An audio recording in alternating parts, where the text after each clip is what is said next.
कि क्या वाकई में किसान आंदोलन कमजोर पड़ चुका है? पहली बात तो किसानों का आंदोलन नहीं था। किस ये किसान के नाम पे भोले भाले लोगों को कुछ ऐसे लोग जो किसानों की एक प्रकार से कहना नहीं चाहिए दलाली करते हैं। हिंदुस्तान के इतिहास में कोई आंदोलन लगातार 2 बार फर्जी किसानों के नाम पर पूर्णतया फ्लॉप हुआ, पूर्णतया फुस हुआ।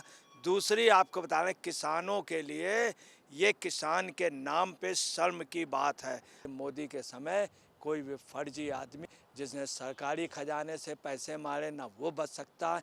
अब केजरीवाल ये लगे हुए हैं कि मार्च को 12 से 16 मार्च तक किसी तरह से इनकी चूंकि अदालत में पेशी है, ईडी के पास सम्मन है, इस बीच में पूरे दिल्ली में पूरे देश में कोई ऐसा बवाल कर दें कि हम जेल जाने से बच जाएं। इवन राकेश टिकैत ने भी इनका साथ नहीं दिया। इसका 2024 में बहुत बड़ा असर होगा। मोदी सरकार करेंगे और मगर उन किसानों के लिए जो बटाई पे जो लेबर कर रहे हैं, जो गरीब किसान, उनका भविष्य उज्जवल होगा। नमस्कार, स्वागत है आपका। आप देख रहे हैं एसटीवी न्यूज और मैं रानी गुप्ता आपके साथ। किसान आंदोलन कहीं ना कहीं धीमा पड़ता हुआ नजर आ रहा है, क्योंकि पिछले दिनों जिस तरीके से हरियाणा सरकार ने एक्शन लिया था उपद्रवियों के खिलाफ वीजा और पासपोर्ट रद्द करने का, इसका सीधा असर देखने को मिल सकता है। क्योंकि जहां एक और लगातार कुछ किसान नेता हैं, फिर चाहे वो सरवन सिंह पंढेर हो या फिर डल्लेवान हो, उनका ये कहना है कि वो 12 मार्च को या फिर 10 मार्च को जो है वो रेल रोको आह्वान कर रहे हैं और इसी के साथ ही तमाम किसानों से अपील कर रहे हैं कि उनका साथ दे। तो वहीं दूसरी ओर एक खबर सुबह सुबह सामने आ रही है, जहां पर देखा जा सकता है कि कैसे अंबाला और चंडीगढ़ का जो हाईवे है वो पूरी तरीके से खाली हो चुका है। वहां के बैरिकेड्स को हटा दिया गया है और साथ ही वो इलाका पूरी तरीके से खाली पड़ा हुआ है, यानी कि एक भी किसान वहां पर नजर नहीं आ रहा है। ऐसे में सवाल ये उठ रहा है कि क्या किसान आंदोलन थम चुका है? ऐसे में इस पूरे मामले पर विस्तार से चर्चा करेंगे। हमारे साथ इस वक्त मौजूद है वरिष्ठ पत्रकार अजय जी। सर, स्वागत है आपका। लगातार देखने को मिल रहा है कि किसान नेता जो हैं वो इस बात का आह्वान कर रहे हैं कि रेल रोको अभियान किया जाएगा, उसके बाद दिल्ली का जो रामलीला मैदान है वहां पर वो महापंचायत करेंगे। लेकिन उससे पहले जो किसान हैं एक एक करके पीछे हटते हुए नजर आ रहे हैं, घर को लौट रहे हैं। पूरा जो बॉर्डर एरिया जो कि घेरा रखा था इन्होंने, अब खाली होता नजर आ रहा है। क्या कहेंगे इस पे कि क्या वाकई में किसान आंदोलन कमजोर पड़ चुका है, खाली हो चुका है? देखिए, एक काम आपको क्लियर कर दें। पहली बात तो किसानों का आंदोलन नहीं था। ये ज़बरदस्ती पंजाब की गवर्नमेंट, आपके लोगों ने और इंडी गठबंधन ने ये किसान के नाम पे भोले भाले लोगों को कुछ ऐसे लोग जो किसानों की एक प्रकार से कहना नहीं चाहिए दलाली करते हैं, ऐसे लोगों को आगे करके किया था। इसीलिए किसानों के बड़े नेता आम किसान इसमें शामिल नहीं था। ज़बरदस्ती पंजाब के बॉर्डर से ढकेल दिया। और आपको बता रहे हैं, इतिहास में पहली बार हिंदुस्तान के इतिहास में कोई आंदोलन लगातार 2 बार फर्जी किसानों के नाम पर इकट्ठे करने पे किसान आंदोलन नंबर 1 और किसान आंदोलन नंबर 2 पूर्णतया फ्लॉप हुआ, पूर्णतया फुस हुआ। दूसरी आपको बता रहे हैं, किसानों के लिए ये किसान के नाम पे शर्म की बात है। इन लोगों के जो आंदोलन था, इन लोगों का सिर्फ राजनीतिक मुद्दा था। जब चुनाव आ रहे थे, चुनाव के मद्देनज़र पंजाब गवर्नमेंट ने हर तरह से सुविधा, खाना पानी, दारू, सब चीज़ें आप समझ लीजिए, ट्रैक्टर, गाड़ियाँ एक से एक महंगी वहाँ से भेजी। और आपको बता रहे हैं, सिर्फ अम्बाला पुलिस ने इनको खदेड़ दिया और किसान के नाम पर जो लोग थे वो भाग गए। उससे भी दुखद ये पोजीशन थी कि पहला किसान जो वहाँ पे मरने की बात है, उसको ये लोग ज़बरदस्ती लेके आए थे। किसानों को ज़बरदस्ती परेशान किया, वो हार्ट अटैक से हो गए थे। तमाम किसानों को ज़बरदस्ती लेकर किसान जान गए कि हमारे कंधे में धर के बंदूक जा रही है, और किसान सब चले गए। आंदोलन ये फ्लॉप हो गया।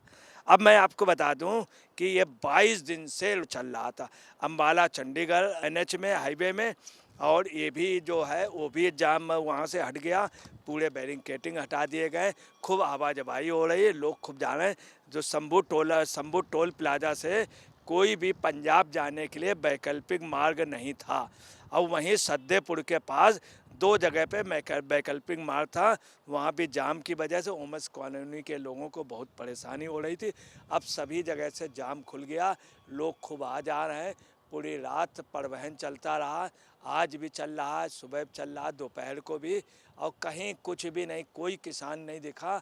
अब आपको बता रहे हैं, कुल मिला करके मानना पड़ेगा कि मोदी के समय कोई भी फर्जी आदमी या कोई भी रुपए मारने वाला, कोई भी व्यक्ति जिसने सरकारी खजाने से पैसे मारे ना वो बच सकता, या तो दोषी जेल में जाएगा, और फर्जी लोग जो हैं वो खुद मैदान छोड़ के भाग जाएंगे। ये सब मैदान छोड़ के भाग गए। आपको बताना है, पंढेर डल्लेवाल वगैरह अपनी इज्जत बचाने के लिए भीख मांग रहे थे इनडायरेक्ट वे पे कि सम्मानजनक हमको विदाई कर दीजिए। उनको विदाई भी नहीं मिली और कूचे से बेआबरू हो के निकला। कहना नहीं चाहिए, आज यही बात किसान कह रहे हैं, पंजाब के लोग कह रहे हैं कि इस केजरीवाल के कूचे से हर शख्स बेआबरू हो के निकला, कोई पहले निकला, कोई बाद में निकला। और आपको इससे बड़ी भी दुखद आपको बात बता दें कि इतना पैसा खर्च किया, किसानों को उसमें कुछ नहीं मिला। इन लोगों ने गुमराह करके किसानों को तकलीफ़ें दी। जेसीबी मशीनों के ज़रिए रास्ता खोल दिया गया, देर रात चालू हो गया था।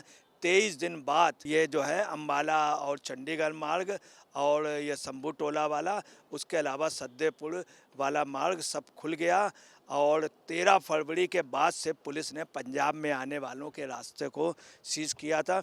अमृतसर दिल्ली चंडीगढ़ और चंडीगढ़ दिल्ली मार्ग को ट्रैफिक इंचार्ज जोगिंदर सिंह ने अम्बाला चंडीगढ़ मार्ग को बिल्कुल खोल दिया। उन्होंने बताया एसपी जसनदीप रंधावा के आदेश पर दोनों ओर से लेन खोल दी गई है। अब आपको यहीं एक चीज़ बता दें कि ताजुब देखिए, एक छोटे से इंस्पेक्टर और एसपी से अम्बाला इतने आंदोलन, जो इतने इंडी गठबंधन पूरी ताकत से लगा था, इनको आप समझे ढकेल देना और इनका बिल्कुल वो फ्लॉप हो जाना।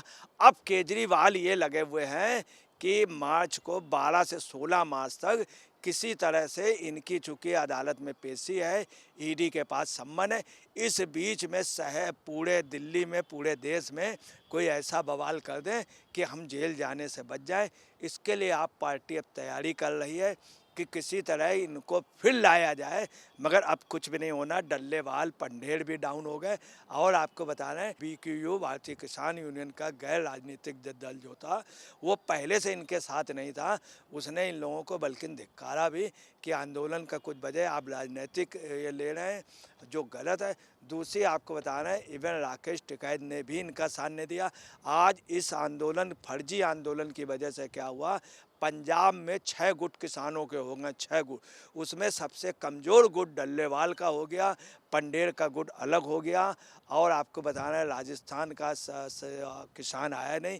ये इन्होंने केरल तक के किसान से बात की थी, आप पार्टी इंडी गठबंधन खड़गे वगैरह लॉबी ने, कोई नहीं आया। राजस्थान के किसान ने अपना इनसे वापस ले लिया, उत्तर प्रदेश के किसान ने ले लिया, हरियाणा के किसान ने साथ नहीं दिया। आज ये साफ हो गया, किसी समय टिकैत जी थे, महेंद्र सिंह टिकैत, क्या आंदोलन होते थे। शरद जोशी जी, क्या वो ओरिजिनल आंदोलन थे। डांडी यात्रा ओरिजिनल आंदोलन, सरदार पटेल ने ओरिजिनल आंदोलन, चौधरी चरण सिंह ने ओरिजिनल आंदोलन। ये जो फर्जी आंदोलन थे, इससे एक मैसेज और गया है, जो ये पूंजीपत कनाडा वहाँ पे रह करके यही पन्नों वहाँ से कह रहा था मैं ये कर दूंगा, वो कर दूंगा, और अब उसकी सारी भविष्यवाणी खराब हुई। ये कनाडा के आतंकवादियों, उनके आतंकवादियों, पाकिस्तानियों को एक करारा तमाचा है। दूसरा, जो लोग उनको साथ दे रहे थे उनके लिए भी ये इतिहास का पहला फर्जी आंदोलन, पहला किसान आंदोलन भी अपने आप भागे, दूसरे भी मैदान छोड़ करके भागे। इसका 2024 में बहुत बड़ा असर होगा। जनता जान गई, इन फर्जी लोगों को निश्चित तौर पे ठिकाने लगाएगी, जो किसान के नाम पे व्यापार कर रहे थे, किसान के कंधे पे धर के बंदूक चलाने जा रहे थे। अब आपको बता रहे हैं, यही किसान जो लौट गए हैं, इनके मन में समझ में आ गया, इनके परिवार भी अब जो हैं उस तथाकथित आप पार्टी व इंडी गठबंधन के खिलाफ है। अब किसान के लिए होगा, मोदी सरकार करेंगे, और मगर उन किसानों के लिए जो बटाई पे जो लेबर कर रहे हैं, जो गरीब किसान, उनका भविष्य उज्जवल होगा। जय जवान, जय किसान, जय भारत। फिलहाल इस पूरे मामले को लेकर के अजय पत्रकार जी ने अपनी राय रखी है। इस खबर पर आपकी भी जो राय हो हमारे कमेंट सेक्शन में जरूर बताएं। धन्यवाद।